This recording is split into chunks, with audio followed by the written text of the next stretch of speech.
Hello दोस्तों, स्वागत है आपका अपने इस चैनल फैक्ट स्टडी में। आज की फैक्ट एनालिसिस वीडियो में हम बात करने वाले हैं एक बग्गी की, जिसे 40 साल बाद पुनः महामहिम या राष्ट्रपति जी ने अपनी सवारी के तौर पर उपयोग किया है। 40 साल पहले इसका उपयोग बंद कर दिया गया था। किन कारणवश बंद किया गया था, उन कारणों को भी जानेंगे। काफ़ी इंपॉर्टेंट और रोचक वीडियो है। इन सभी चीज़ों के बारे में हम सभी को पता होना चाहिए। जैसा कि आपको पता है, 2024 का जो गणतंत्र दिवस है वो 75वां गणतंत्र दिवस है, और इस गणतंत्र दिवस के मौके पर महामहिम राष्ट्रपति जी जो हमारी द्रौपदी मुर्मू जी हैं वो, और जो हमारे मुख्य अतिथि थे फ्रांस के राष्ट्रपति इमैनुअल मैक्रोन, दोनों लोग ही इस बग्गी में सवार होकर ही कर्तव्य पथ तक पहुंचे और वहां पर उनको रिसीव किया प्रधानमंत्री मोदी जी और उपराष्ट्रपति जगदीप धनखड़ के द्वारा। तो ये तो हो गया। अब इसकी शुरुआत करते हैं वीडियो की। पूरा मामला जानते हैं क्या है, किस तरीके से है। जबकि इससे पहले इस तरीके की गाड़ी में सभी लोग आते थे, लेकिन इस बार इस शानदार बग्गी में बैठकर आई हैं महामहिम जी। तो इस पूरा मामला काफ़ी इंपॉर्टेंट हो गया, और ये चीज़ काफ़ी अच्छी भी है, इंटरेस्टिंग भी है, पता भी होना चाहिए। तो जैसा कि 75वें गणतंत्र दिवस के मौके पर 40 साल बाद वो बग्गी इस समारोह की गवाह बनी, जिसके लिए भारत पाकिस्तान के बीच काफ़ी खींचतान मची हुई थी। आज उसी बग्गी में सवार होकर राष्ट्रपति द्रौपदी मुर्मू जी और फ्रांस के राष्ट्रपति मैक्रोन कर्तव्य पथ पर पहुंचे। हमारे देश को साल 1947 में आज़ादी जरूर मिल गई थी, लेकिन उसके साथ ही एक विभाजन का दंश भी मिला था, जो ऐसा घाव था जो जीवन भर दर्द देता रहेगा। एक अलग देश पाकिस्तान बन गया था और हमारा भारत देश दो हिस्सों में बंट गया था। अगर दो हिस्सों में नहीं बंटता हमारा देश, तो ये बग्गी और भी तमाम चीज़ें जिनका बंटवारा हुआ वो नहीं होती, और पूरे के पूरे अखंड भारत का हिस्सा होती सभी चीज़ें। लेकिन मोहम्मद अली जिन्ना ने जिद की थी कि उसके कुछ मुस्लिम कम्युनिटी के लोगों के लिए एक अलग देश होना चाहिए, और उसी जिद के कारण कई लाख लोगों की जान भी गई थी, कई करोड़ लोग बेघर भी हो गए थे। दोनों देशों के बीच एक लकीर खिंच गई थी। न जाने कितनी चीज़ों का बंटवारा हुआ था। इसी में एक थी औपनिवेशिक काल की ओपन एयर वाली बग्गी। ये आप इमेज में देख सकते हैं, इस तरीके की होती है ओपन एयर वाली बग्गी, काफ़ी शानदार होती है।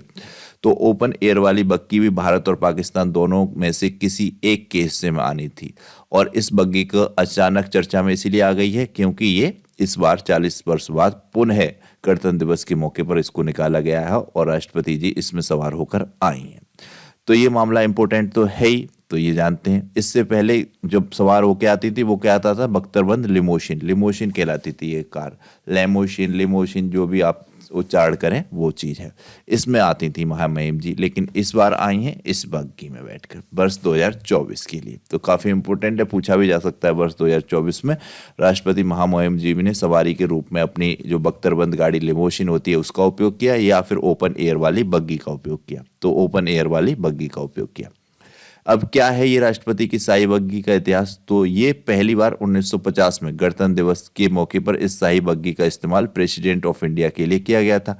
1984 तक यह परंपरा जारी रही, लेकिन इसके बाद उस वक्त की प्रधानमंत्री जब इंदिरा गांधी जी की हत्या हुई थी, तो इसके बाद इस शाही बग्गी को बंद कर दिया गया था, और इसकी जगह पर हाई सिक्योरिटी कवर वाली कार, जो कि अभी मैंने आपको दिखाई लिमोशिन, बख्तरबंद लिमोशिन कहलाती हैं, इनका इस्तेमाल शुरू हो गया था। यानी सुरक्षा की वजह से इस बग्गी को यूज में लाना बंद किया गया था। लेकिन इस बार फ्रांस के राष्ट्रपति के साथ महामहिम द्रौपदी मुर्मू जी इस शाही बग्गी की सवारी करके पूरी दुनिया में एक न्यूज़ बन गई। इस बार अलग हुआ 40 साल बाद।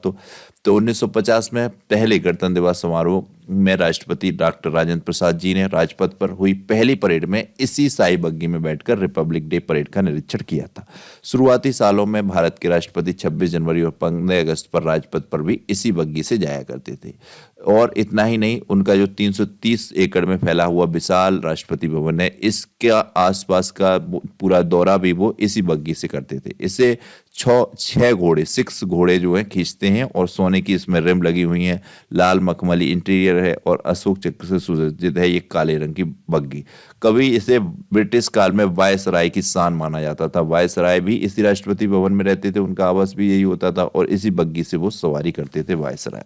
बहुत ही शानदार होती है ये बग्गी, तो ध्यान रखना है।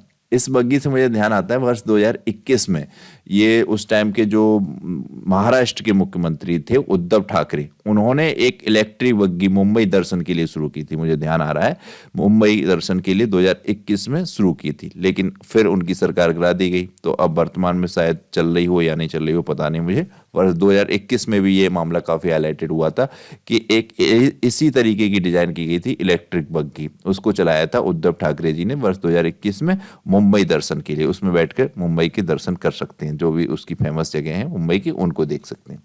ये बग्गी किस तरीके से भारत ने जीती थी ये भी काफी इंटरेस्टिंग है। इस बग्गी की खास बात ये है कि हमने यह पड़ोसी मुल्क पाकिस्तान से सिक्का उछाल कर यानी टॉस जीतकर जीती थी। जैसे कि क्रिकेट में टॉस होता है मैच में, कौन पहले खेलेगा कौन बाद में खेलेगा, उसी तरीके से ठीक अंग्रेजों के जमाने में यह शाही बग्गी पाकिस्तान से भारत के द्वारा जीती गई थी। अंग्रेजी हुकूमत में जब सारे साजो सामान दोनों देशों के बीच बांट लिए गए थे, आखिर में वायसराय की यह बग्गी बची थी। इस तरह आखिरकार इस बग्गी को फैसला टॉस से किया गया। भारतीय राष्ट्रपति के बॉडीगार्ड रेजिमेंट के पहले commandant lieutenant colonel Thakur Govind Singh और पाकिस्तानी सेना के साहबजादे याकूब खान के बीच बग्गी को लेकर टॉस उछाला गया था। इसमें जीत भारत की हुई और इस तरह से ये बग्गी भारत को मिल गई। 40 साल बाद राष्ट्रपति की शाही सवारी कर्तव्य पथ पर हर एक भारतीय के सीने में जोश और जुनून की ज्वाला पैदा करती है, एक गर्व महसूस करती है। दोबारा से ये सारी चीजें चर्चा में आ गई, तो ये ध्यान रखना है। और इसको मैंने बता ही दिया, खतरों को देखते हुए ये बग्गी गायब हो गई थी या मतलब इसको बंद कर दिया गया था, परंतु फिर से लौटाया गया है। तो एक तरीके से हमारी सरकार ने मैसेज भी दिया है कि अब हम बहुत ही ज़्यादा सुरक्षित हैं। जैसी घटना हो गई थी उस टाइम इंदिरा गांधी जी की हत्या, वो घटनाएं अब कतई संभव नहीं, क्योंकि अब हमारे सुरक्षा के इंतजाम या हमारी तीनों सेनाएं या हमारे जो भी फोर्सेस हैं वो बहुत ज़्यादा मजबूत हैं। इसीलिए दोबारा से इस बग्गी को लाया गया है, इसके थ्रू एक मैसेज भी दिया गया है। आप सभी ने देखा इस बार के जो गणतंत्र दिवस की परेड थी वो मुख्य रूप से फोकस थी एक तरीके से महिलाओं पे, नारी शक्ति पर फोकस थी पूरी की पूरी। तो अब हमारे देश में मैसेज दिया गया कि जितना पुरुषों को तवज्जो है उतनी ही नारियों की भी तवज्जो है इस तरीके से, और सुरक्षा पूरी की पूरी है, इसलिए भी इस बग्गी को लाया गया, एक मैसेज भी दिया गया। तो ये ध्यान रखना है। तो यही था आज का वीडियो। आपको ये वीडियो कैसे लगा प्लीज़ बताइएगा। थोड़ा सा इंटरेस्टिंग लगा ये आर्टिकल तो मैंने इस पर वीडियो बनाया। काफ़ी अच्छा भी है आर्टिकल, सभी को पता भी होना चाहिए, मुझे तो काफ़ी सही लगा। आपको ये कैसा लगा प्लीज़ बताइएगा कमेंट बॉक्स में। एक क्वेश्चन ऐड किया है, काफ़ी इंपॉर्टेंट क्वेश्चन है, भारत के गणतंत्र दिवस 2024 की परेड की थीम क्या रखी गई। पीछे वाला जो मैंने वीडियो किया था लास्ट 2024 वाला गणतंत्र दिवस से रिलेटेड 2 वीडियो किए थे मैंने। एक में मैंने बताया था उसमें जब जयपुर का में मैक्रो और मोदी का रोड शो हुआ, उसमें मैंने ये क्वेश्चन बताया भी है शायद। तो ये क्वेश्चन मैं बता चुका हूँ पिछले वीडियो में, तो इसका आंसर उम्मीद करता हूँ सभी स्टूडेंट्स जरूर करेंगे, चाहे कोई भी स्टूडेंट्स हो। जैसे कि कुछ स्टूडेंट्स हैं वो सारे स्टूडेंट्स जरूर करते हैं, जैसे एक प्रशांत झा जी हैं, एक भारती कश्यप जी हैं, अजय कुमार जी हैं, शिविन जी हैं, और भी हैं शिवानी नेगी जी हैं, ये सारे स्टूडेंट करते हैं। उन सब के साथ ही और भी जो स्टूडेंट्स हैं देखते हैं, प्लीज़ आंसर किया कीजिए।